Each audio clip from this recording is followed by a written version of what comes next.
সকাল সকাল আমি আর রাজা বেরিয়েছিলাম চা খেতে, মানে চা খেতে গিয়েছিলাম ঠিকই, কিন্তু রাস্তার কুকুরগুলো এমনভাবে তাকাচ্ছিল যেন ওদের সাথে আগের জন্মে কোনো হিসেব বাকি আছে। শেষে বিস্কুট কিনে পুরো দাদাগিরি দেখিয়ে খাওয়াতে হলো।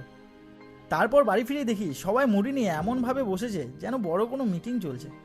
আমি একটু বসতেই ভাবলাম, না এভাবে চললে আজ আর কন্টেন্ট পাওয়া যাবে না। তাই আবার বেরিয়ে পড়লাম রাজার সঙ্গে। গেলাম প্রান্তিকের কাছে টিফিন করতে। আর ভাই, ওই গরম গরম পুরি আর ঘুগনি দেখে ডায়েট নিজেই যেন আমার জীবন থেকে কোথায় বেরিয়ে গেল। তারপর হঠাৎ একটা রাধাচূড়া গাছ চোখে পড়লো। এত সুন্দর লাগছিল যে 2 মিনিটের জন্য নিজেকে মুভির হিরো মনে হচ্ছিল। কিন্তু রাজা ক্যামেরা নামাতেই রিয়েলিটি চেক ফিরে এলো। ফেরার সময় রাস্তার পাশে আমলস্যি দেখে আর কন্ট্রোল করতে পারলাম না।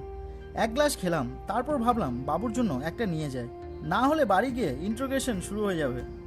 বাড়ি ফিরে দেখি বাবু দরজার সামনে খেলছে। আমার হাতে আমলস্যি দেখে সে এমন খুশি যেন মনে হচ্ছিল দুবাই থেকে আমি গোল্ড নিয়ে ফিরছি। তারপর মা ভাত বেড়ে দিল, আর আমি বুঝে গেলাম বাইরে যতই ফুড ব্লগিং করি না কেন, শেষ শান্তি কিন্তু বাড়ির খাবারই।